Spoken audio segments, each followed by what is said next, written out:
جیسے کہ اسلام کا عظیم مرکہ ہوا اس مہینے میں ہوا 27 رجب المرجب کا، یعنی کہ حضور صلی اللہ علیہ وآلہ وسلم کی معراج کا۔ چونکہ ہفتے کی شب معراج کی شب ہے، حضور صلی اللہ علیہ وآلہ وسلم کی اللہ سے ملاقات کی رات ہے، تو اس کی یاد میں چند گھڑیاں اس کے حوالے سے آپ کے سامنے گفتگو کروں گا۔ اللہ سے دعا ہے اللہ مجھے حق گوئی کی توفیق عطا فرمائے۔ شاعر کہتا ہے کہ سر طور کوئی جائے انہیں آپ کیا کہیں گے، سر طور کوئی جائے تو انہیں آپ کیا کہیں گے، اور جنہیں خود خدا بلائے انہیں آپ کیا کہیں گے۔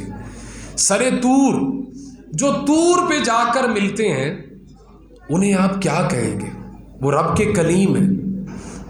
سر طور کوئی جائے انہیں آپ کیا کہیں گے، جنہیں خود خدا بلائے انہیں آپ کیا کہیں گے۔ شب و روز جو دشمنوں کو دعاؤں سے نوازیں، شب و روز جو دشمنوں کو دعاؤں سے نوازیں، ارے جو ہر ستم پر مسکرائیں انہیں آپ کیا کہیں گے۔ جو خطائیں معاف کر دے وہ خدائے لم یزل ہے، جو خطائیں معاف کر دے وہ خدائے لم یزل ہے، جو ہماری خطاؤں کو بخشوائیں انہیں آپ کیا کہیں گے۔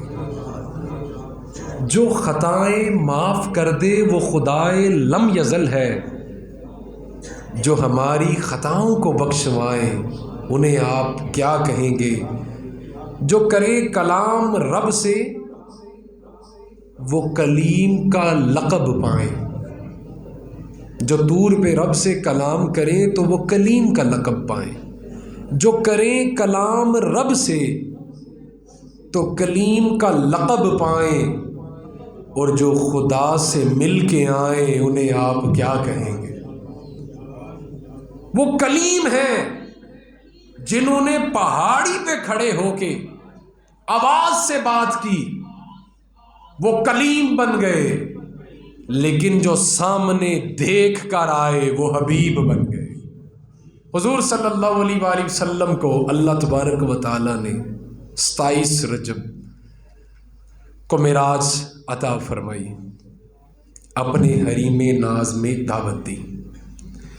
اللہ تعالیٰ نے انسانوں کی ہدایت کے لیے انبیاء کرام کو دنیا میں بھیجا، سب سے آخر میں میرے اور آپ کے آقا صلی اللہ علیہ وآلہ وسلم ختم نبوت کا تاج پہن کر دنیا میں تشریف لائے۔ آپ تاجدار ختم نبوت بھی ہیں، آپ رحمت للعالمین بھی ہیں، آپ شاہد بھی ہیں، مبشر بھی ہیں، آپ طٰہٰ بھی ہیں، آپ یاسین بھی ہیں، آپ سراجم منیرا بھی ہیں۔ اللہ تعالیٰ نے آپ کو بڑی شانیں اور بڑی عظمتوں سے نوازا ہے۔ اللہ تعالیٰ نے حضور کو بڑی شانیں عطا فرمائی، جو شانیں اللہ نے حضور کو عطا فرمائی، اللہ نے جو شانیں حضور کو عطا فرمائی کسی اور نبی کو وہ شان عطا نہیں کی۔ ان میں 2 ایسی شانیں خاص الخاص ہیں جو تو ممکن ہی نہیں کسی اور کے پاس۔ ویسے جو اللہ نے حضور کو شانیں عطا فرمائی، کچھ شانیں پہلے نبیوں کے پاس تھی لیکن اللہ نے وہ بڑھا کے عطا فرمائی، یعنی کہ ختم کر دی، حضور تک ان کی حد ختم کر دی۔ لیکن 2 ایسی شانیں ہیں خاص الخاص جو اللہ نے اپنے حبیب کو عطا فرمائی۔ ایک شان جس کا اظہار آخرت میں ہوگا، اور ایک شان وہ ہے جس کا اظہار دنیا میں ہو چکا ہے۔ ایک شان یہ ہے کہ کل بروز محشر شفاعت کبریٰ کا حق صرف آمنہ کے لال کے پاس ہوگا، یعنی کہ کل بروز محشر شفاعت کبریٰ کا حق، شفاعت عظمیٰ کا حق صرف حضور صلی اللہ علیہ وآلہ وسلم کے پاس ہوگا، کسی اور نبی کے پاس نہیں ہوگا۔ اگر کسی اور نبی کو اپنی امت کی بخشش کی دعا کرانی ہے یا گواہی دلوانی ہے، انہیں بھی حضور کے دروازے پہ آنا پڑے گا۔ ایک شان تو یہ ہے جس کا اظہار آخرت میں ہوگا، اور ایک شان وہ ہے جو دنیا کے اندر اللہ نے اپنے حبیب کو کعبہ کو حسین کی قربتوں میں بلا کر اپنے حریم ناز میں جو اللہ نے جلوے دکھائے ہیں، اس کے علاوہ اللہ نے کسی اور کو نہیں دکھائے۔ دنیا کی تاریخ میں سب سے عظیم واقعہ، جس سے عظیم واقعہ کوئی اور نہیں، وہ ایک میرے آقا کا میلاد ہے اور دوسرا میرے آقا کی معراج ہے۔ اس سے عظیم اور کوئی واقعہ نہیں۔ اور میں یہ سمجھتا ہوں کہ حضور صلی اللہ علیہ وآلہ وسلم کی معراج کا واقعہ اتنا عظیم واقعہ اور معجزہ ہے کہ اس کے قدم قدم سے صرف ایک ہی چیز ثابت ہوتی ہے کہ اہل سنت کا جو حضور کے بارے میں عقیدہ ہے وہ 100% درست ہے۔ اگر اس بات کو آسان کروں تو بہت سارے لوگ واقعہ معراج کو کھل کر بیان نہیں کرتے، اس لیے کہ حضور کی شانیں بیان کرنی پڑتی۔ بہت سارے لوگ حضور کی بات کھل کر نہیں کرتے معراج کی، اس لیے کہ انہیں حضور کی شانیں، حضور کی عظمتیں بتانی پڑتی ہیں۔ نہ رافضی کرتے ہیں نہ خارجی کرتے ہیں۔ اگر کوئی کرتا ہے کھل کے بات حضور کی شان کی تو وہ اہل سنت والے کرتے، 100% درست بات کرتے۔ حضور صلی اللہ علیہ وآلہ وسلم کو 34 یا 36 بار اللہ تبارک و تعالیٰ نے روحانی یا جسے آپ کہیں خواب میں معراج عطا فرمائی، اور ایک مرتبہ اللہ نے جسمانی طور پر سر کی آنکھوں سے اللہ نے یہ شان بخشی کہ حضور صلی اللہ علیہ وآلہ وسلم اللہ کے حریم ناز سے ہو کر واپس تشریف لائے۔ جب حضور صلی اللہ علیہ وآلہ وسلم نے واپس آ کر یہ فرمایا کہ میں اللہ کے حریم ناز سے ہو کر آیا ہوں، پہلے میں مسجد حرام میں تھا، پھر مسجد حرام سے مسجد اقصیٰ میں گیا ہوں، پھر مسجد اقصیٰ سے میں سدرہ تک گیا ہوں، پھر سدرہ سے لا مکان تک گیا ہوں، میں نے آسمانوں کی بھی سیر کی ہے، میں نے جنت بھی دیکھی، میں نے دوزخ بھی دیکھی۔ حضور نے جب آ کر یہ فرمایا تو کافروں کو موقع مل گیا، کافروں کو موقع مل گیا کہ یہ تو ممکن ہی نہیں کہ مسجد حرام سے لے کر یعنی کہ کعبے سے لے کر مسجد اقصیٰ تک جانا اگر ایک نمبر کی بہتر سواری ہو تو 1 مہینے کا سفر تھا۔ انہوں نے کہا یہ تو ممکن ہی نہیں، بات عقل میں نہیں آتی۔ معجزہ کہتے ہی اسے ہے جو عقل کو عاجز کر دے، عقل جس پہ ختم ہو جائے۔ ابو جہل کو اس بات کا پتہ چلا، ابو جہل تھا نا، بو جہل۔ حضور صلی اللہ علیہ وآلہ وسلم نے بو کافر نہیں اسے کہا، کافروں کا باپ نہیں فرمایا، حضور نے فرمایا بو جہل، وہ جہالت کا باپ، جاہل تھا۔ اس کو پتہ چلا کہ حضور نے یوں فرمایا ہے کہ میں پہلے مسجد حرام میں تھا، پھر مسجد اقصیٰ میں گیا ہوں، پھر میں آسمانوں کی سیر پہ چلا گیا، پھر میں نے جنت دیکھی، دوزخ دیکھی، حریم ناز سے ہو کر 18 سال کا سفر کر کے واپس لوٹا ہوں، اور ابھی میرا بستر گرم تھا، دروازے کی کنڈی ہل رہی تھی، جس پانی سے وضو کیا تھا وہ پانی ابھی بہہ رہا تھا، جب پرواز کرتے ہوئے میری پگڑی جس کھجور کے پتوں کو لگی تھی وہ پتے ابھی ہل رہے تھے، میں واپس آ گیا۔ اس نے کہا یہ بہت اچھا چانس ہے مسلمانوں کو بھٹکانے کا، ان کو یہ منوانے کا کہ دیکھو تمہارے رسول کیا کہہ رہے ہیں، ایسے تو ممکن ہی نہیں، عقل میں بات ہی نہیں آتی۔ بہت سارے لوگ اس دنیا میں موجود تھے، کچھ مر چکے ہیں، کچھ زندہ ہیں، جو حضور کی معراج کا انکار کرتے ہیں، کچھ مسلمان بھی ہیں بیچ میں، لیکن ان کے لیے ایک نقطہ ہے، وہ یہ کہ ابو جہل نے سوچا کہ مسلمانوں کو بھٹکانے کا بہت اچھا طریقہ مل گیا کہ ہم ان سے جا کر کہتے ہیں کہ ایسا ممکن ہے کہ کوئی بندہ اس طرح پرواز کر کے راتوں رات چند سیکنڈ میں واپس آ جائے۔ تو اس نے سوچا کہ سب سے پہلے میں کس کے پاس جاؤں۔ اس کے ذہن میں ایک ہی بندہ آیا جس کی سارے مانتے تھے، وہ تھے سیدنا صدیق اکبر رضی اللہ تعالیٰ۔ ابو جہل گیا، اس نے کہا کہ اگر سیدنا صدیق اکبر معاذ اللہ بھٹک گئے تو باقی کام آسان ہو جائے گا۔ کیوں؟ کیونکہ یہی ہیں جنہوں نے اسلام کی تبلیغ سب سے زیادہ کی۔ اگر یہی بھٹک گئے، دروازے پہ گیا، دستک دی، حضرت سیدنا صدیق اکبر نے پوچھا کون؟ کہا میں آیا ہوں، اپنا نام اس نے بتایا عمر بن حشام۔ آپ نے فرمایا کیوں آئے ہو میرے دروازے پہ؟ اس نے کہا ایک بات کرنی تھی، پوچھنی تھی۔ آپ نے پوچھا کرو بات، کیا بات کرنی تھی؟ وہ کہنے لگا اگر کوئی یوں کہے کہ میں راتوں رات کعبے سے مسجد اقصیٰ میں گیا ہوں، پھر وہاں سے میں آسمانوں میں گیا ہوں، پھر وہاں سے میں جنت بھی دیکھ کر آیا ہوں، دوزخ بھی دیکھ کر آیا ہوں، رب کے حریم ناز سے بھی ہو کر آیا ہوں، تو کیا یہ تم مان لو گے؟ آپ نے کھڑے کھڑے جواب دیا، آپ نے فرمایا میں نہیں مانتا، کیونکہ عقل میں یہ بات نہیں آتی، یہ ممکن ہی نہیں، کیونکہ 1 مہینے کا سفر یہاں سے ہے، پھر پرواز، پھر جسم کا اوپر جانا، یہ تو ممکن ہی نہیں۔ ابو جہل نے کہا لو کام ہو گیا، لو، اسے نہیں پتا تھا کہ یہ عشق والے ہیں، ان کے ایمان کی بنیاد عشق ہے، عقل نہیں۔ یہ عشق کے ساتھ محبت کرتے ہیں، عشق رکھتے ہیں، لفظی محبت نہیں کرتے۔ اس نے ایک اور وار کیا، اس نے کہا کہ اگر آپ کی عقل نہیں مانتی کہ ایسا ممکن ہے تو میں آپ کو بتاتا ہوں ایسا کون کہہ رہا ہے۔ وہ کہنے لگا کہ آپ کے بچپن کے ساتھی، آپ کے بچپن کے دوست جن کا کلمہ آپ پڑھ کر ان پر ایمان لائے ہیں، آپ کے رسول یوں فرما رہے ہیں۔ حضرت سیدنا صدیق اکبر نے آنکھیں اٹھا کر اس کی طرف دیکھا، آپ فرمانے لگے کیا آمینہ کے لال نے یوں فرمایا ہے کہ میں راتوں رات مسجد اقصیٰ تک گیا ہوں، مسجد حرام سے مسجد اقصیٰ تک گیا ہوں، اور پھر وہاں سے آسمانوں تک، پھر حریم ناز سے ہو کر واپس آیا ہوں، کیا میرے حضور نے فرمایا ہے؟ ابو جہل نے کہا ہاں آپ کے حضور نے فرمایا ہے۔ تو سیدنا صدیق اکبر فرمانے لگے میں ایمان لاتا ہوں کہ انہوں نے سچ فرمایا۔ ابو جہل کہنے لگا ابو بکر آپ نے کہا تھا بات عقل میں نہیں آتی، بات عقل میں نہیں آتی، ابھی آپ کہہ رہے ہیں میں مانتا ہوں، تو یہ کیسے ممکن ہو گیا؟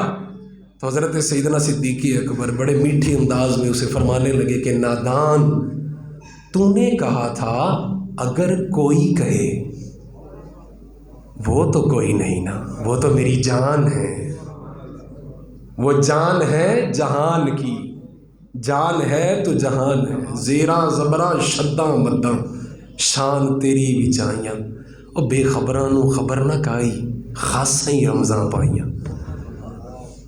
کہا کہ آپ نے تو کہا تھا میں نہیں مانتا، اب کیوں مان گئے؟ تو آپ نے فرمایا وہ کوئی نہیں، وہ آمنہ کے لال ہیں، وہ میرے محبوب ہیں۔ تو حضرت سیدنا صدیق اکبر نے وہاں پر ایک بات کی، بہت سارے لوگ معراج کو نہیں مانتے، سیدنا صدیق اکبر نے اس معراج کی سب سے پہلے گواہی دی۔ سب سے پہلے اگر کسی نے بغیر حضور سے پوچھے، یہ بھی نہیں کہ میں ایک مرتبہ حضور سے پوچھا ہوں، پوچھ لوں کہ کیا حضور نے ایسا فرمایا، ایمان کی جرت دیکھیے، حرارت دیکھیے، بھروسہ، اعتماد دیکھیے۔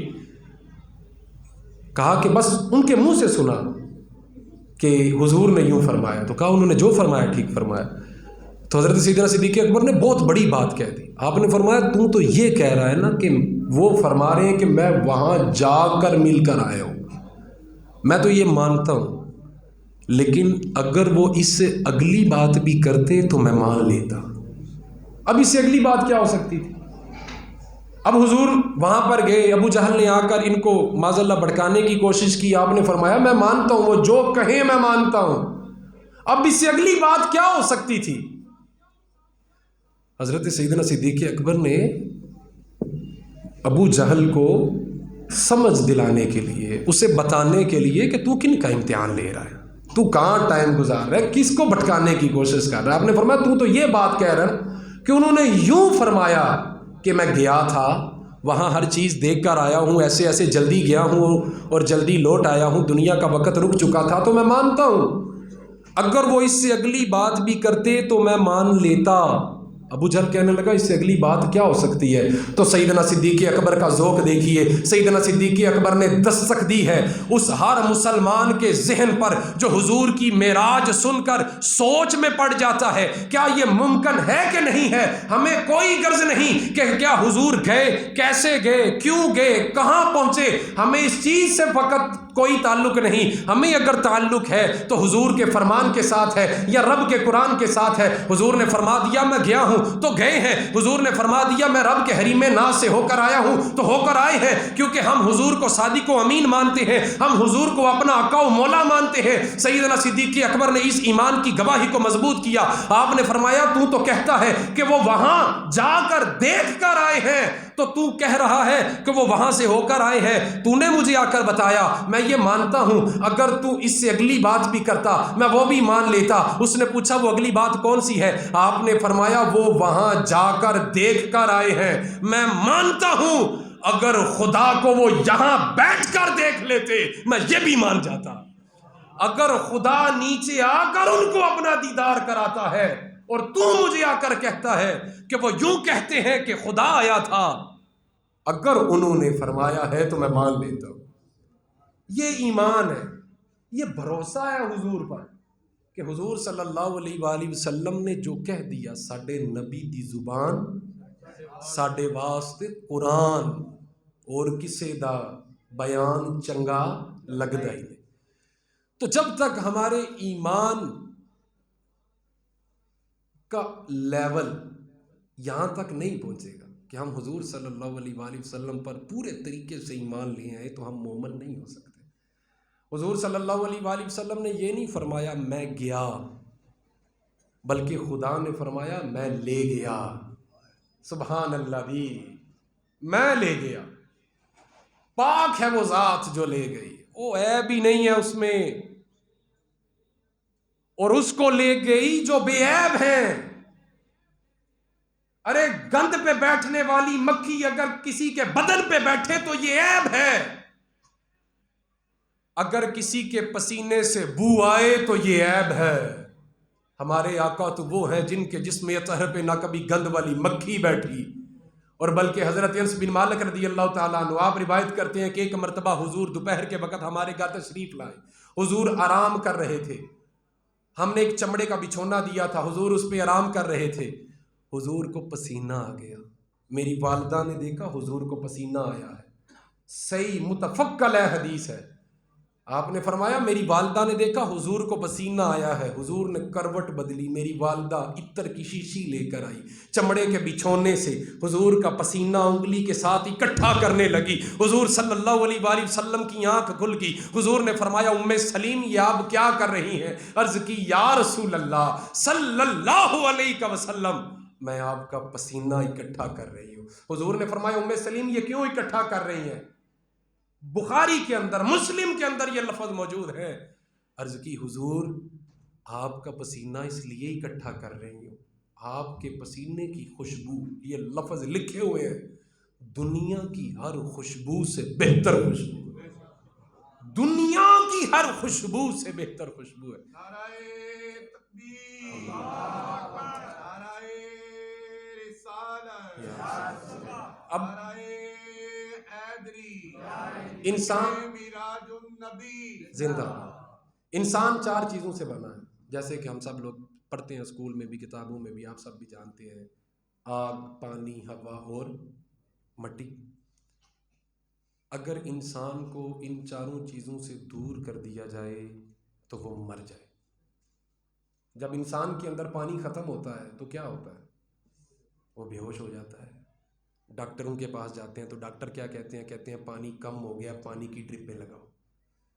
جب انسان کا بلڈ پریشر تیز ہوتا ہے, جسم گرم ہو جاتا ہے, اس کے اندر آگ کی حرارت تپش رہی ہوتی ہے. اگر جسم بہت زیادہ گرم ہو جائے, اسے ٹھنڈا کرنے لگے اور اتنا ٹھنڈا کر دیں کہ اندر سے گرم حرارت ختم ہو جائے تو بندہ پھر بھی مر جاتا ہے.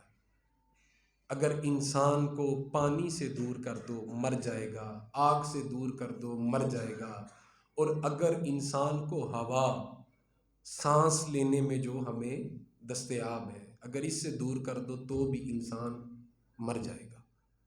پیچھے رہ گئی مٹی, اور جس وجود میں میری روح ہے یہ وجود مٹی کا ہے. اگر میری روح اس مٹی کے وجود سے نکال دی جائے تو بھی انسان مر جائے گا. انسان ان چاروں چیزوں سے اگر جدا کر دیا جائے, اگر اسے یہ چاروں چیزیں نہ ملیں ایک حد کی مقدار تک, تو یہ مر جائے گا.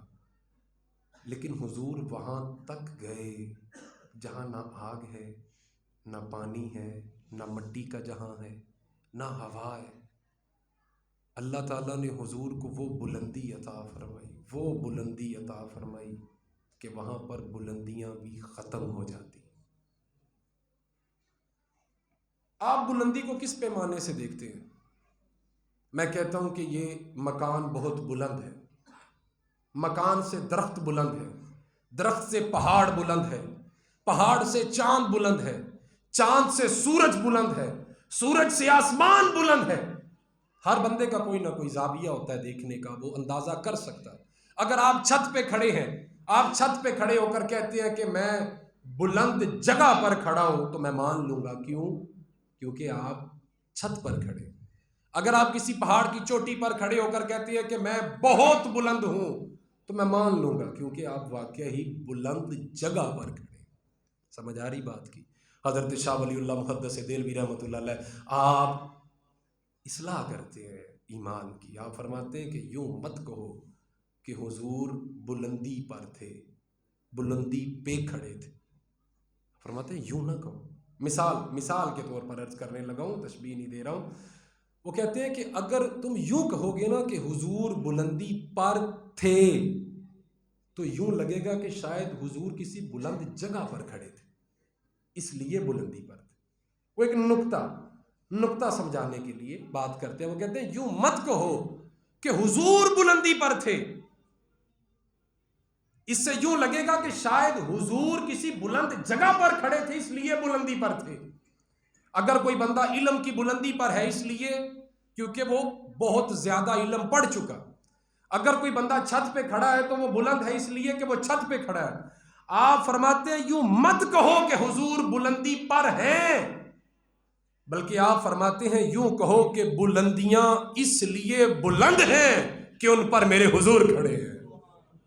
بلندیاں اس لیے بلند ہیں کہ ان پر میرے حضور کھڑے ہیں۔ ایک درویش عاشق ہیں، انہوں نے بہت بڑی بات کر دی۔ وہ کہتے ہیں کہ یہ جو حضور کی معراج ہے نا، مسجد حرام سے مسجد اقصی تک، یہ حضور کی معراج نہیں۔ اور مسجد اقصی سے مسجد اقصی سے لے کر آسمانوں تک کی جو سیر ہے، یہ بھی حضور کی معراج نہیں۔ اور پھر آسمانوں سے سدرہ تک آپ گئے، یہ بھی حضور کی معراج نہیں۔ بہت بڑی بات ہے۔ ساری دنیا کہتی ہے یہ حضور کی معراج ہے کہ حضور مسجد حرام سے مسجد اقصی، پھر مسجد اقصی سے آسمانوں کی سیر، پھر آسمانوں سے سدرہ، پھر سدرہ سے لامکان۔ تو تم کیسے کہتے ہو کہ یہ حضور کی معراج نہیں؟ تو وہ کہتے ہیں کہ پھر تو یوں لگے گا، یہ بھی نقطے کی بات ہے، پھر تو یوں لگے گا کہ اگر تم کہو گے کہ حضور مسجد حرام سے مسجد اقصی تک گئے، تو پھر یوں لگے گا کہ حضور کی اکیلے کی صرف معراج نہیں ہوئی، بلکہ آپ کے ساتھ تو براق کی سواری بھی تھی، پھر تو اس کی بھی معراج ساتھ ہوئی نا۔ اب حضور مسجد حرام سے مسجد اقصی تک گئے تو آپ اکیلے تو نہیں گئے، براق بھی ساتھ گئی۔ تو کہتے ہیں کہ یہ حضور کی معراج نہیں، کیونکہ یہاں پر براق ساتھ تھی۔ وہ کہتے ہیں حضور مسجد اقصی سے آسمانوں تک گئے، سدرہ تک گئے، تو یہ بھی حضور کی معراج نہیں، کیونکہ حضور سدرہ تک اکیلے نہیں گئے، حضور کے ساتھ جبرائیل امین بھی تھے، یہ حضور کی معراج نہیں۔ وہ کہتے ہیں جب حضور صلی اللہ علیہ وآلہ وسلم مسجد اقصی میں گئے، 1,24,000 کم و بیش انبیاء کرام نے حضور کا استقبال کیا۔ انبیاء کرام کا استقبال کرنا حضور کی معراج نہیں۔ اب وہ نقطہ بیان کرتے ہیں، وہ کہتے ہیں کہ اگر حضور براق کی پشت پر بیٹھے ہیں، یہ حضور کی معراج نہیں بلکہ یہ براق کی معراج ہے کہ حضور اس کی پشت پر بیٹھے۔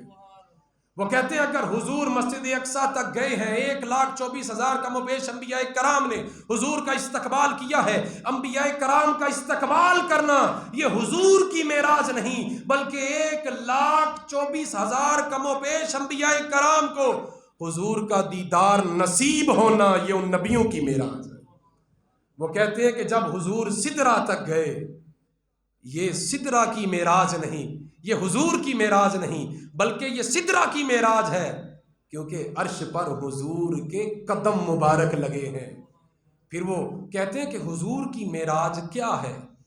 حضور صلی اللہ علیہ وآلہ وسلم کی معراج پھر سدرہ سے آگے شروع ہوتی ہے، لامکان، پھر لامکان سے جہاں تک آپ کو اللہ تعالیٰ نے بلایا وہاں تک آپ گئے۔ تو معراج آپ کی وہ تھی جب آپ اکیلے ہو گئے سدرہ سے آگے۔ پیچھے جو چیزیں تھی وہ حضور کی معراج کی نہیں تھی، بلکہ وہ زیارتوں کی تھی۔ اگر نبیوں کی آپ نے امامت کی تو نبیوں کی معراج تھی کہ ان کو اللہ نے اپنے محبوب کا دیدار عطا فرمایا۔ اگر مسجد اقصیٰ کی زمین پر حضور کے قدم لگے ہیں تو یہ حضور کی معراج نہیں بلکہ مسجد اقصیٰ کی خوش قسمتی ہے کہ اس پر حضور کے قدم مبارک لگے ہیں۔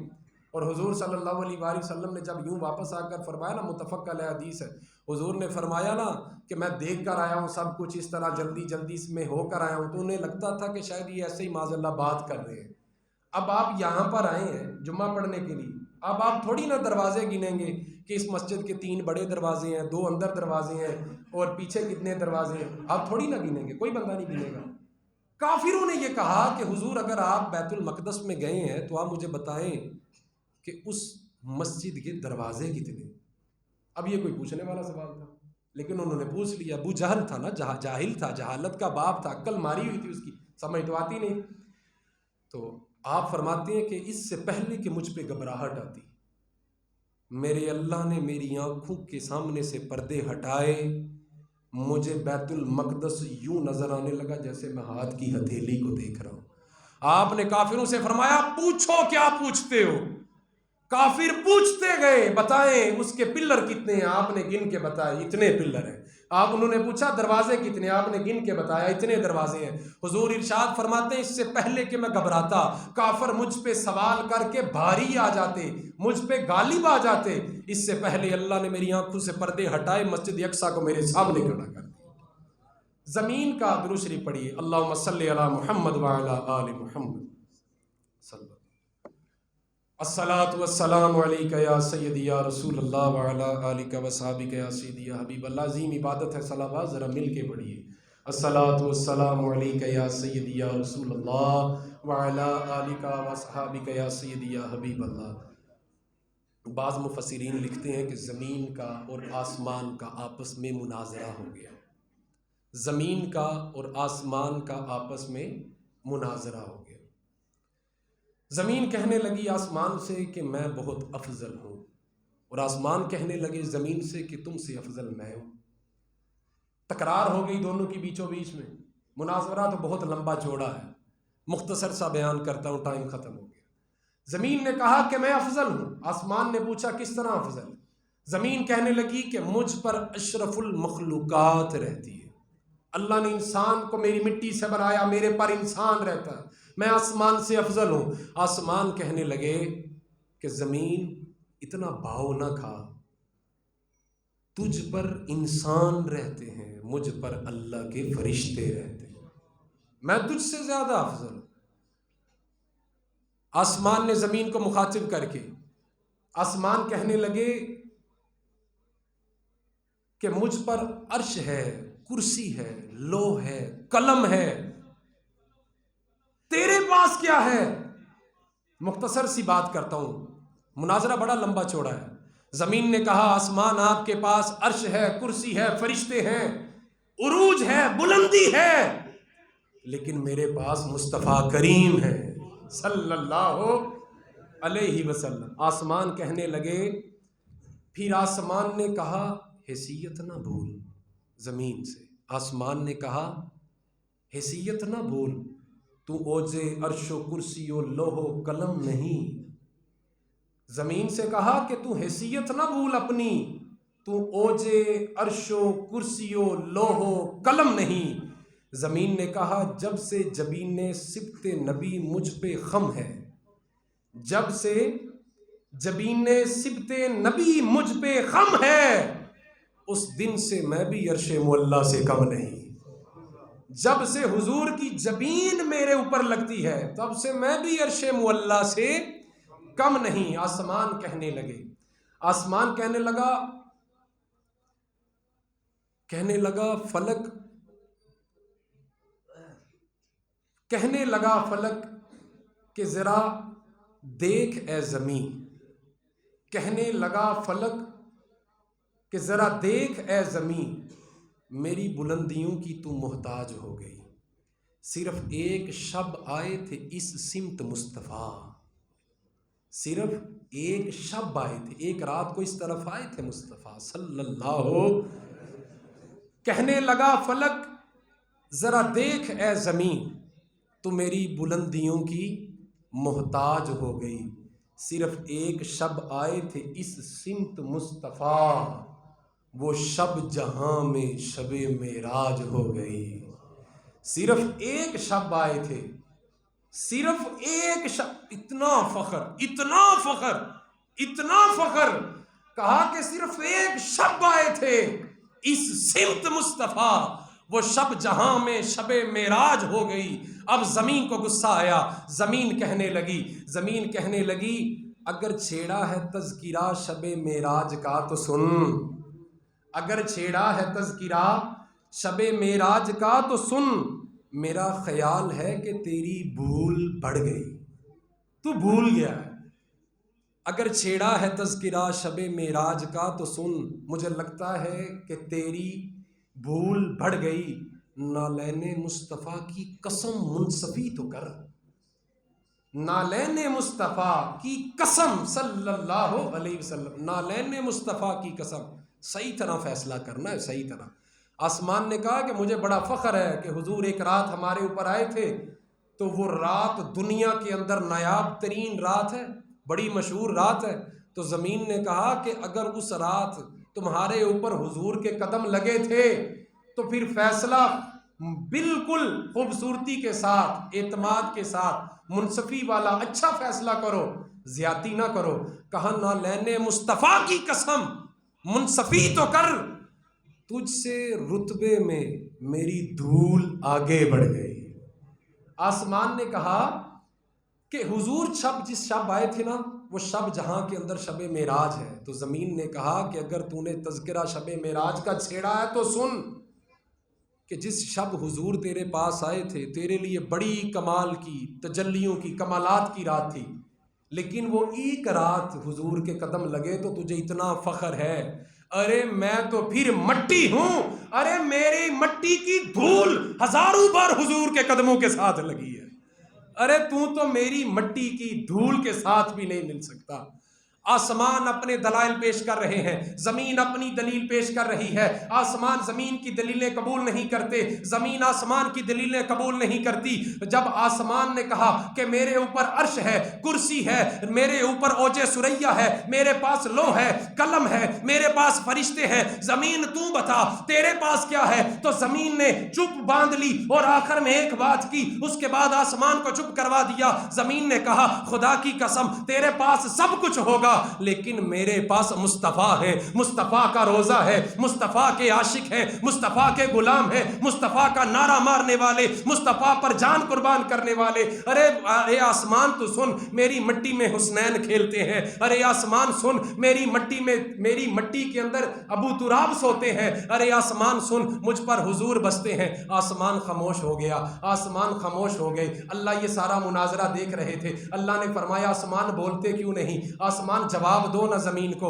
آسمان کہتے ہیں یا اللہ میں کیا جواب دوں؟ زمین نے کہہ دیا کہ سب سے افضل جو بندہ ہے وہ تو میرے اوپر ہے، تو اپنی بات کر، تیرے پاس کیا ہے؟ تو اب آسمان اللہ سے کہتے ہیں یا اللہ اب میں کیا کہوں، میرے پاس کچھ کہنے کو باقی نہیں، کیونکہ تو نے ان سے افضل کچھ بنایا ہی نہیں، تو نے ان سے افضل کچھ بنایا ہی نہیں، تو میں کیا کہوں؟ تو معراج کی حکمتوں سے ایک حکمت یہ تھی کہ اس وقت عرش نے، کرسی نے، آسمان نے، ساتوں آسمانوں نے اللہ سے عرض کی کہ یا اللہ ہمارا بھی دل کرتا ہے کہ جس شان و شوکت کے ساتھ زمین یہ فضیلتیں بیان کرتی ہے نا، ایک بار ان کو ہمارے اوپر بلا، ان کے قدم ہماری چھاتی پہ جب لگ جائیں گے تو پھر ہم بھی یہ فضیلت جھوم کر بیان کریں گے۔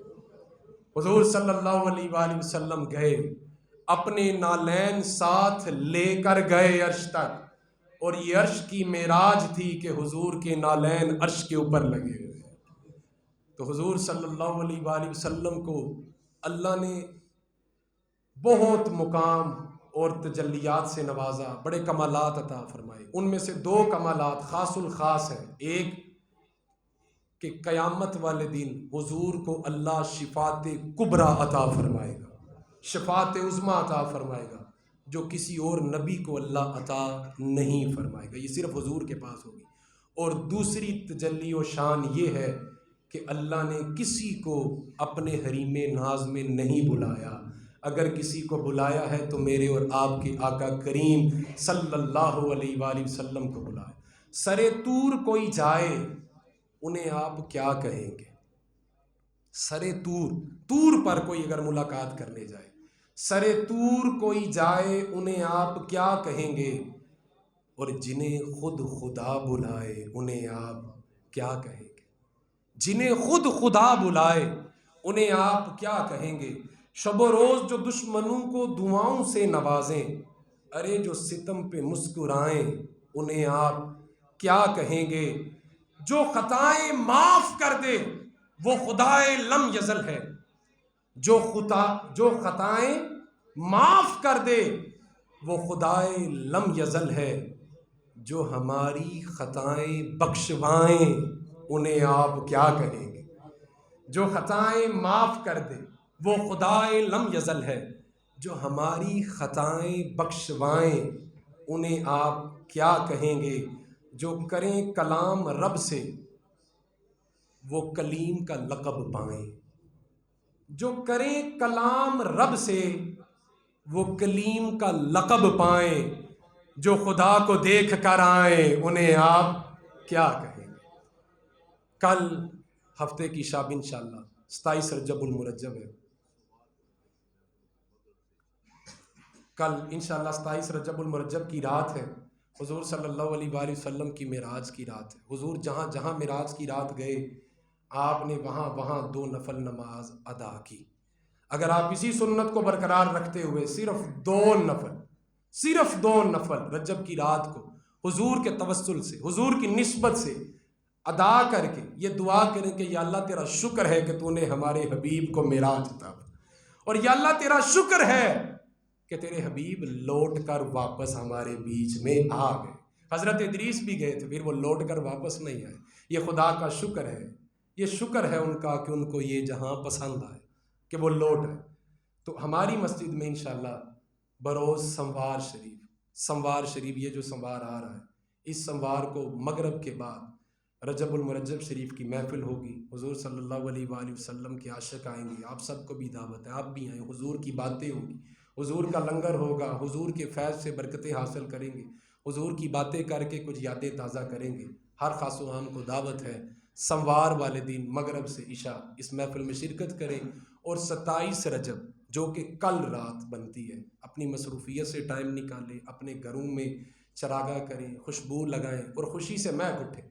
اور یہ فخر کی بات ہے، یہ فخر کی بات ہے، یہ ناز کی بات ہے کہ ہمارے لجپال، ہمارے آقا، ہمارے کریم، ہمارے رحیم، رحمت للعالمین، ہمارے یاسین، ہمارے طٰہٰ، ہمارے مبشر، ہمارے نذیر، ہمارے سراج منیر صلی اللہ علیہ وآلہ وسلم رب کے حریم ناز سے ہو کر آئے ہیں، اور اللہ سے دعا کریں کہ یا اللہ انہیں اس مقام محمود پر فیض فرما جن کا تو نے ان سے وعدہ فرمایا۔ اللہ سے دعا ہے اللہ میری اور آپ کی حاضری کو اپنی بارگاہ میں قبول و منظور فرمائے، اور ہمیں مل بیٹھ کر یہ جذبہ و شوق عطا فرمائے کہ ہم حضور کے نغموں سے، حضور کے ترانوں سے اپنی زبانوں کو معطر کر سکیں۔ ہمیشہ بدعت خیر الانام میں گزرے، دعا ہے یہ عمر درود و سلام میں گزرے۔ نویت